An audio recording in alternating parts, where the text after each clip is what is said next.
अऊज़ु बिल्लाहि मिनश शैतानिर रजीम बिस्मिल्लाहिर रहमानिर रहीम अल्लाहुम्मा सल्लि अला मुहम्मदिन व अला आलि मुहम्मद कमा सल्लैता अला इब्राहीम व अला आलि इब्राहीम इन्नका हमीदुम मजीद।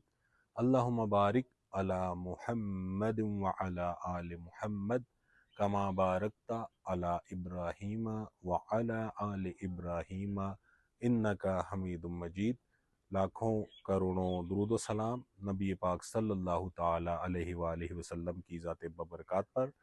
मैं हूँ राहिल बट और बट गोट फार्म के ऑफिशियल पेज पर आप सबको खुश आमदीद कहता हूँ। जहाँ जहाँ आप भाई मेरी आवाज़ सुन रहे हैं, आपसे भी गुजारिश है कि दुरूद पाक पढ़ लें और इसकी ढेरों बरकतों को समेटें। आज का हमारा टॉपिक मौसम के लिहाज से इंतहाई अहम है और आने वाला जो सर्दियों का मौसम है, बहुत सारे फार्मर्स को, भाइयों को इस मसले से दो चार होना पड़ता है। बकरियों में नमूनिया क्यों होता है, इसका इलाज क्या है और बचाव कैसे मुमकिन है। तो अभी जैसे हल्की हल्की सर्दियां स्टार्ट हो रही हैं, मौसम की तब्दीली में भी बकरियों में नमूनिया की अलामात आ सकती हैं। इसी तरह सख्त सर्दी में भी ये इशू आ जाता है। सबसे पहले तो हमें चाहिए कि टाइमली हम इसकी वैक्सीनेशन कर लें ताकि हम अपने जानवरों को इस मूजी मर्ज से, जिसमें कि बहुत सारे जानवर एक्सपायर हो जाते हैं, मर जाते हैं, फार्मर्स को काफ़ी ज़्यादा नुकसानात का सामना करना पड़ता है, वैक्सीन के ज़रिए इससे बचना मुमकिन है और जानवरों की हिफाजत की जा सकती है। अब चलते हैं कि नमूनिया की अलामात क्या होती हैं और अगर ये हो जाए जानवर में तो हमें क्या तरीका इलाज अपनाना चाहिए और कैसे बचना मुमकिन है।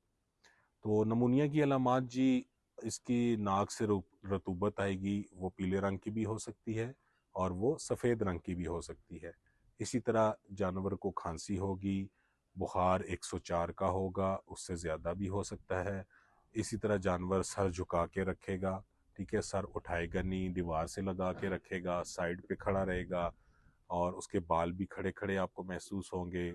जानवर जो है ना, वो ऐसे एक जगह इकट्ठा हुआ आपको नज़र आएगा। तो ये जी कुछ अलामात हैं जो कि जानवर ज़ाहिर करता है नमूनिया में।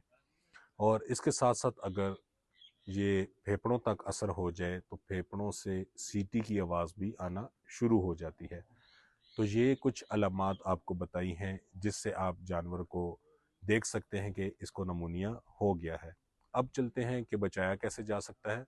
आप इनकी डाइट ऐसी ज़बरदस्त रखें कि ये कुदरती तौर पर मजबूत हो जाए। मैंने एक वीडियो भी बनाई थी कि आप रात को सर्दियों में इनके आगे चारा लाजमी रखें। उसका फ़ायदा ये होता है कि जब रात को इनका पेट भरा होगा तो ये उस चारे से एनर्जी लेते हैं जो खुराक इनके जिस्म में मौजूद होगी।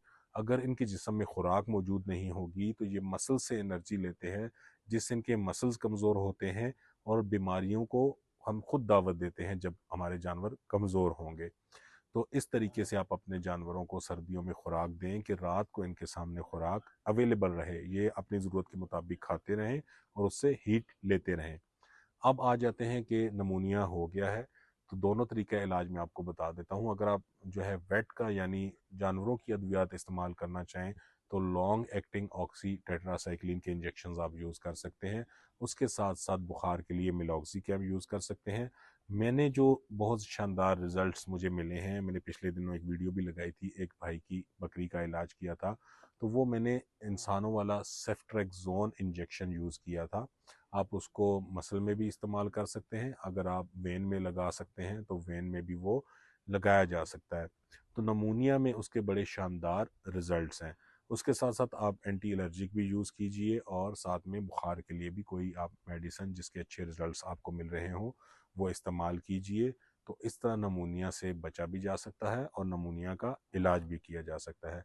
मज़ीद इन्फॉर्मेशन के लिए हमारा फेसबुक पेज भी फॉलो कर लें, हमारा यूट्यूब चैनल सब्सक्राइब कर लें और टिकटॉक पे भी सेम नाम से आईडी है, उसको भी फॉलो कर लें। हमारा कॉन्टैक्ट नंबर है 037052237444। जज़ाकल्लाह।